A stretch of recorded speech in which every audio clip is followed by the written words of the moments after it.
Hola, bienvenidos a este tutorial introductorio a la neurolingüística. El objetivo de este tutorial es darles una perspectiva general sobre qué entraña esta disciplina que nos va a ocupar durante los próximos meses. Lo primero que querría apuntar es que el lenguaje es un fenómeno multidimensional, y con eso quiero decir que implica diferentes aspectos, cada uno de los cuales puede ser estudiado por separado según el interés teórico que tenga el investigador que se aboca a la tarea de investigarlo. Este gráfico es bastante útil en este sentido. Fue extraído del sitio web del Departamento de Filología de la Universidad de Patras, y lo que nos demuestra este gráfico es que primero habría un núcleo de aspectos de los que se ocupa la lingüística tradicionalmente, a saber los sonidos del habla, llamados fonemas, las estructuras léxicas y semánticas, que también forman parte de la forma estrictamente del lenguaje, y la semántica, los significados que estas estructuras son capaces de evocar en la comunicación lingüística. Y efectivamente, el estudio de la comunicación lingüística le compete a este segundo anillo que engloba al primero y que delimita los intereses de investigación y de estudio de la pragmática y otras disciplinas afines. En este campo, el interés yace en estudiar el lenguaje, pero en tanto mecanismo de comunicación verbal contextualizado en situaciones de uso definidas, de modo que la pragmática, por ejemplo, se interesa por estudiar cuestiones tales como la inferencia, la ostensión de significados, la comprensión de la ironía y demás fenómenos que le competen en la comunicación verbal, y ya no simplemente al lenguaje en tanto sistema estructural. La comunicación verbal, definida en estos términos, puede a su vez ser abordada desde múltiples perspectivas. Así entonces uno puede adoptar una perspectiva histórica, ¿sí? Y en el cruce de la lingüística o la pragmática con la historia surge la lingüística histórica, que intenta ver la evolución de las lenguas, por ejemplo, de sus sistemas estructurales a través del tiempo. O en el cruce con la sociología nos encontramos con la sociolingüística, que también intenta ver cómo distintas variedades del lenguaje, por ejemplo, se pueden utilizar según los condicionantes sociales que rigen los intercambios comunicativos. Ahora, en esta materia nos vamos a ocupar de otras áreas, de otros aspectos del lenguaje, y estaremos más cerca de nuestros intereses si nos concentramos en estos círculos. Así, por ejemplo, desde la psicología se ha desarrollado una rama que hoy se conoce como psicolingüística, y esta se ocupa de estudiar los procesos cognitivos, mentalistas, si quieren, que subyacen a los procesos de producción, comprensión y adquisición del lenguaje. En el cruce con la genética se puede estudiar la evolución del lenguaje, tanto desde una perspectiva filogenética, es decir, viendo cómo la facultad del lenguaje, por ejemplo, puede haberse desarrollado tal vez de modo saltacional o tal vez de modo paulatino a lo largo de distintas etapas en la evolución de los homínidos, o también el estudio de la ontogenética del lenguaje, es decir, cómo se desarrollan las capacidades lingüísticas a través de las distintas etapas de desarrollo de un individuo, tanto desde el periodo embrionario o fetal, si se quiere, hasta los distintos rangos etarios una vez ya nacido el individuo. En el cruce con las ciencias clínicas, y esto sí va a ser de mucho interés para nuestro curso, ha surgido lo que se conoce como terapia del lenguaje, que también se puede denominar logopedia o incluso afasiología lingüística. Y aquí la idea es ofrecer algunos recursos ya con aplicación clínica para solucionar los distintos trastornos del lenguaje o de la comunicación verbal que pueden surgir a causa de distintas etiologías. Pero más particularmente, en esta materia nos vamos a ocupar de la neurolingüística, Y en este gráfico se dice, y esto no es equivocado, que la neurolingüística surge de la aplicación de modelos, marcos teóricos, incluso preguntas enraizadas en la medicina y en la biología. Eso efectivamente es así, pero en realidad deberíamos adoptar una perspectiva un poco más amplia de cuál es la disciplina que se utiliza para enfocar el estudio del lenguaje y la comunicación verbal en la neurolingüística. Creo que es útil e informativo pensar en que esa disciplina es la neurociencia o las neurociencias en su conjunto, entendidas como el conjunto de disciplinas que tienen por objeto entender el cerebro humano y cómo éste permite llevar adelante la compleja actividad cognitiva y social de la que participamos en nuestra vida cotidiana. Así entonces, la neurolingüística surge del estudio del lenguaje, pero no solamente desde una perspectiva médica o medicinal, si quieren, y biológica, sino que también en el cruce con otras disciplinas como pueden ser la neuroanatomía, la neurofisiología, e incluso otras disciplinas que informan a estas, como pueden ser la estadística o las ciencias de la computación. Lo cierto es que en el estudio de la neurolingüística estamos asumiendo, adoptando necesariamente algunos principios de las neurociencias. Y el que me interesaría rescatar aquí es el siguiente: las neurociencias son, por principio, por definición, emergentistas.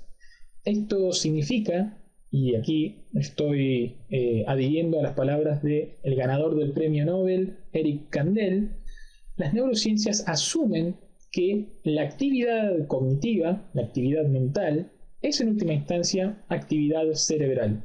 A diferencia de los dualistas que proponen que para estudiar aspectos de la cognición humana en nada nos sirve conocer aspectos del cerebro, ya que el cerebro y la mente tendrían dos ontologías distintas, las neurociencias asumen que cualquier actividad cognitiva, sea esta de naturaleza lingüística, emocional o lo que fuere, es en última instancia el resultado de complejos patrones de actividad cerebral. Es decir, hay una relación directa y causal entre los procesos que vivenciamos como la mente humana, nuestras emociones, nuestras decisiones, nuestras ideas, nuestra imaginación, nuestros recuerdos, nuestro procesamiento del lenguaje, y la carne, si se quiere, los sustratos biológicos que llevarían a cabo esa actividad. Ese es el primer principio que apunta Eric Kandel. Para las neurociencias no cabe separar la mente del cerebro. El segundo principio es que en cada función mental intervienen circuitos neurales especializados de distintas regiones cerebrales. Esto significa que el cerebro, cuando nosotros estamos evocando una idea, recordando una situación, tomando una decisión, pronunciando una palabra, comprendiendo una oración, no actúa de modo masivo. No todo el cerebro participa integralmente y mucho menos del mismo modo en la ejecución de una determinada tarea cognitiva. Al contrario, existen circuitos neuronales especializados y muchos de ellos tienen una topografía, es decir, están localizados en áreas bastante específicas del cerebro que se encargan de estos distintos aspectos de la cognición. Así entonces, hay un conjunto de redes neuronales que se encargan del procesamiento lingüístico, y estas redes son diferentes de las que se encargan, por ejemplo, del procesamiento visoespacial o de la audición o del reconocimiento de rostros.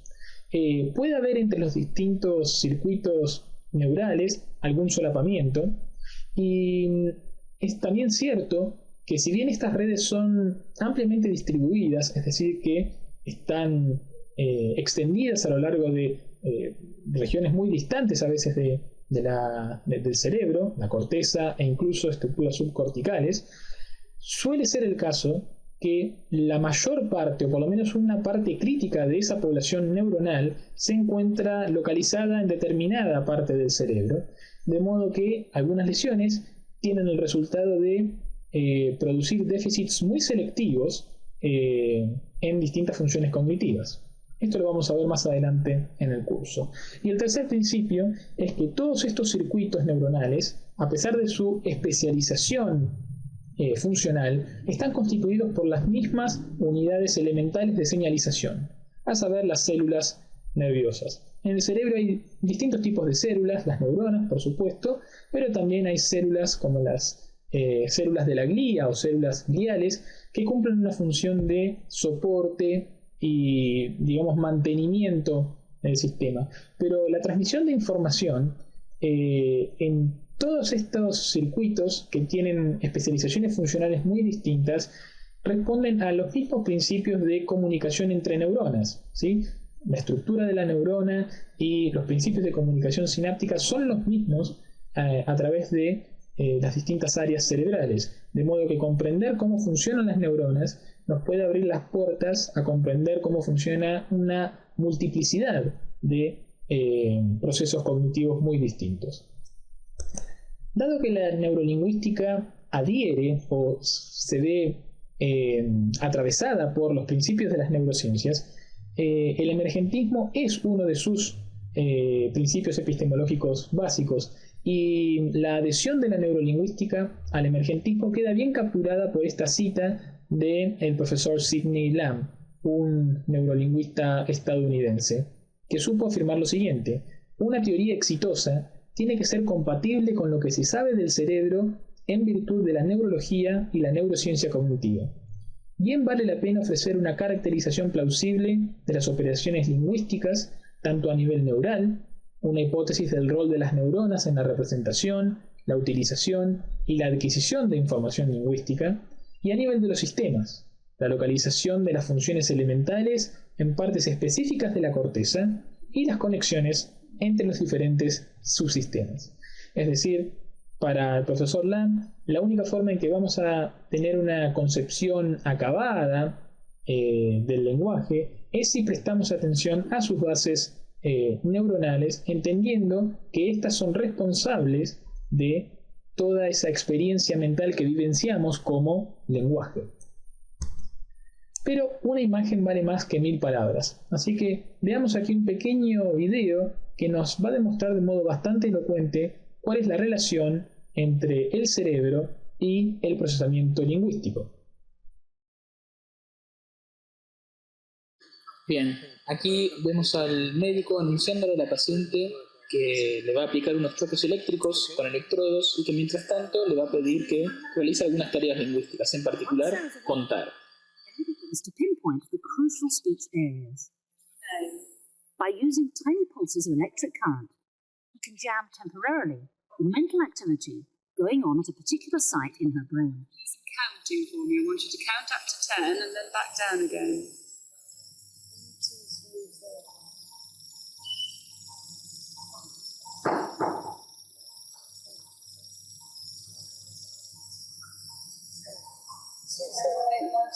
That's great. That's great. Lo que vimos en este caso fue que la estimulación de determinados sitios corticales, de determinadas regiones del cerebro, impide la ejecución de una tarea lingüística en este caso, como es la producción del habla. Pero fíjense que la estimulación de esos circuitos no entorpece la actividad muscular, sino la representación lingüística específicamente. 1, 2, 3, 4, 5, 6, 7, 8, 9, 10.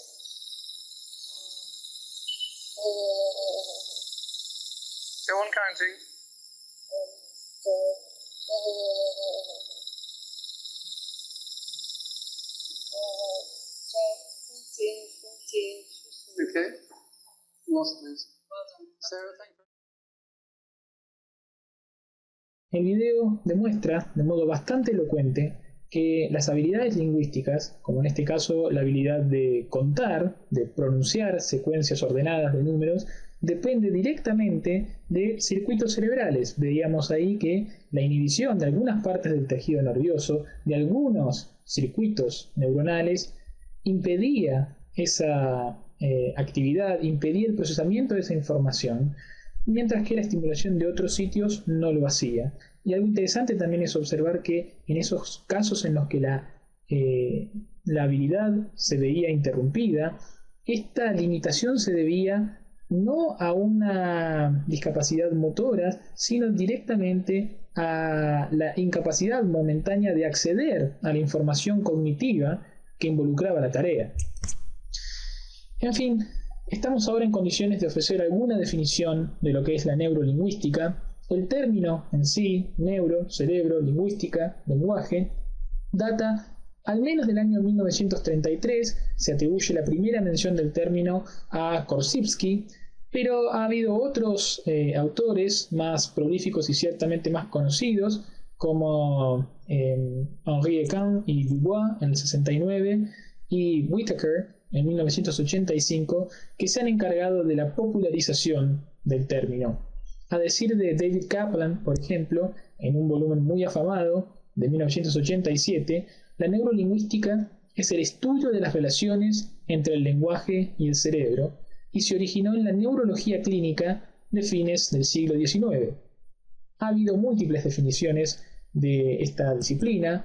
Una que me interesa rescatar porque es bastante integradora es la que proponen Garayzábal y Otero en el 2005, quienes se refieren a la neurolingüística como el estudio de cómo el cerebro hace posible el lenguaje. Es un campo científico que se interesa por conocer los procesos y las estructuras que subyacen a la conducta verbal humana, con un especial interés en la alteración patológica de la conducta lingüística. Fíjense cómo esta definición también hace hincapié en el rol de los trastornos del lenguaje, los pacientes que manifiestan trastornos del lenguaje a causa de alguna lesión cerebral, para el desarrollo de modelos, teorías, conclusiones neurolingüísticas. La neurolingüística, hemos visto, es por naturaleza una interdisciplina, y además de su carácter interdisciplinar, la neurolingüística se vincula con otras disciplinas que son a su vez interdisciplinares por naturaleza.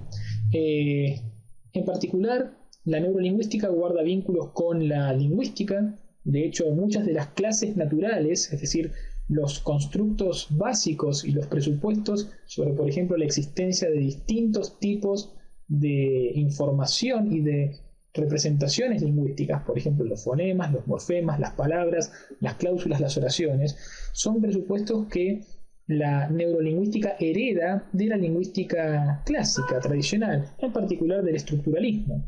También la neurolingüística guarda relaciones con la psicolingüística, y aquí las relaciones pueden avanzar en dos sentidos. La neurolingüística se ve beneficiada por la psicolingüística, en tanto esta última disciplina ofrece modelos teóricos sobre el procesamiento del lenguaje, sobre los distintos componentes o módulos que intervienen en distintas tareas lingüísticas y sobre las distintas etapas secuenciales que intervendrían en algún proceso lingüístico. Así entonces la psicolingüística ofrece modelos que encausan investigaciones neurolingüísticas. Es interesante observar que muchos de estos modelos psicolingüísticos surgen de experimentos en los que no hay evidencia neurológica en un principio. Muchos de los modelos psicolingüísticos más populares surgen del estudio conductual de sujetos neurotípicos y de pacientes. En general se miden los tiempos de respuestas, ¿sí?, en distintos tipos de tareas lingüísticas. Pero a su vez la neurolingüística puede contribuir, y de hecho lo hace, a la psicolingüística, generalmente ofreciendo elementos de juicio, evidencia crítica que permite corroborar o refutar los modelos psicolingüísticos o por lo menos algunos de sus presupuestos. Entonces hay una relación muy íntima entre la neurolingüística y la psicolingüística. De hecho, muchas de las preguntas de los temas de estudio en ambas disciplinas y más aún de los métodos experimentales que se utilizan son comunes a ambas. Respecto de la biolingüística, la relación con la neurolingüística es un poco menos clara. La biolingüística en principio es un programa que algunos tildan de ciencia formal, otros consideran que es un programa de especulación filosófica que tiene por objeto caracterizar al sistema interno lingüístico del individuo, su competencia lingüística, en términos lógico-formales. Y la biolingüística sí propone, declara por lo menos, que el estudio de lenguaje debe llevarse a cabo mediante los mismos principios metodológicos que rigen la investigación en las ciencias naturales, pero de modo tal vez algo contradictorio, algunos de sus exponentes máximos, Chomsky, sin ir más allá, consideran que las ciencias cognitivas todavía no deberían interactuar directamente con la neurología o con las neurociencias, en tanto el conocimiento que habría del cerebro hasta el momento no estaría lo suficientemente desarrollado como para poder aportar algo a lo que, según Chomsky, son hechos bien establecidos sobre la estructura del lenguaje. Lo cierto es que muchos biolingüistas recurren a experimentos neurolingüísticos para generar argumentos que les permitan defender su concepción del lenguaje. Otra disciplina con la cual interactúa la neurolingüística es la lingüística clínica, y en este caso nos encontramos con una rama de la lingüística que tiene por objeto caracterizar en términos estructurales los rasgos distintivos del lenguaje patológico, podemos decir, de los enunciados que producen los sujetos que presentan algún trastorno del lenguaje, en general para poder contrastar estos enunciados con los que producen sujetos neurotípicos, sujetos que no tienen ningún problema cerebral, y así poder arrojar más precisiones sobre la estructura del sistema lingüístico de alguna lengua particular. Por último, vamos a mencionar a la logopedia o la terapia del lenguaje, que ya constituye una disciplina aplicada y cuyo objeto, ya hemos apuntado, es ofrecer recursos, herramientas que permitan diseñar programas de intervención o rehabilitación de las funciones alteradas en pacientes con trastornos lingüísticos. En este caso, la neurolingüística ha ofrecido y continúa ofreciendo muchos datos muy útiles, en particular en lo que concierne al estudio de pacientes afásicos o con otros trastornos del lenguaje producidos por lesiones cerebrales, en última instancia. También es importante aquí que mencionemos una disciplina con la cual la neurolingüística no tiene nada que ver, a pesar de una lamentable coincidencia terminológica entre sus denominaciones. Se trata de la programación neurolingüística o PNL. A diferencia de la neurolingüística, que es una ciencia robusta, dura, compleja y seria, la PNL es una pseudociencia que tergiversa datos científicos para ofrecer recomendaciones a diversas instituciones. Lo que intentan hacer los programadores neurolingüísticos es tomar algunos datos popularizados de las neurociencias y en función de ellos ofrecer guías que supuestamente permitirían mejorar el rendimiento en las relaciones interpersonales, en las gestiones empresariales, en la coordinación de grupos, etc. Lo cierto es que los programadores neurolingüísticos no son científicos, no están formados en investigación y hacen extrapolaciones infundadas de datos neurocientíficos. Ha habido ya varias instituciones científicas que han denunciado la falta de robustez, de asidero científico de las propuestas de los programadores neurolingüísticos. Así que es importante en el contexto de este curso entender que cuando hablamos de neurolingüística, nada tiene que ver lo que nos ocupa con la llamada programación neurolingüística. La neurolingüística tiene múltiples temas de estudio. Vamos aquí a mencionar simplemente algunos. Esta lista no es exhaustiva de ningún modo, pero por ejemplo le interesa al neurolingüista detectar las áreas cerebrales implicadas en las funciones lingüísticas, determinar cuál es el rol de las neuronas y los circuitos neurales en el procesamiento verbal. Fíjense que esto ya entraña una perspectiva microscópica, mientras que el anterior entrañaba una perspectiva macroscópica. También se busca en esta disciplina caracterizar las especializaciones hemisféricas para el procesamiento lingüístico, de qué funciones de la comunicación verbal se ocupa predominantemente o críticamente el hemisferio izquierdo y de cuáles se ocupa el hemisferio derecho, si esto es así en toda la población, o si en caso de lesiones o de trastornos en uno u otro hemisferio, hasta qué punto es capaz el otro hemisferio de componer, de salir al auxilio del hemisferio dañado para compensar las funciones que consecuentemente se han visto alteradas. También le interesa al neurolingüista analizar las bases neurobiológicas de los trastornos del lenguaje, ya sea a nivel celular o molecular incluso. Se realizan también investigaciones o experimentos in vivo de los circuitos neurales del lenguaje. Esto ha sido posible gracias al advenimiento de sofisticadas técnicas de neuroimagen y de investigación neurofisiológica, como veremos a la brevedad. También se estudian las bases genéticas del lenguaje, entre tantos otros temas.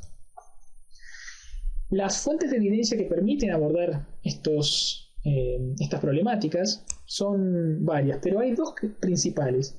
Primero tenemos evidencia clínica, y aquí principalmente lo que nos interesa es tratar de establecer correlaciones sistemáticas entre áreas cerebrales dañadas, generalmente áreas focales que han recibido daño por alguna etiología determinada, y correlacionar de sí entonces esas áreas con disfunciones selectivas. De hecho, la palabra déficit, se ha dicho, es la palabra más importante en las neurociencias cognitivas, y la neurolingüística no es la excepción.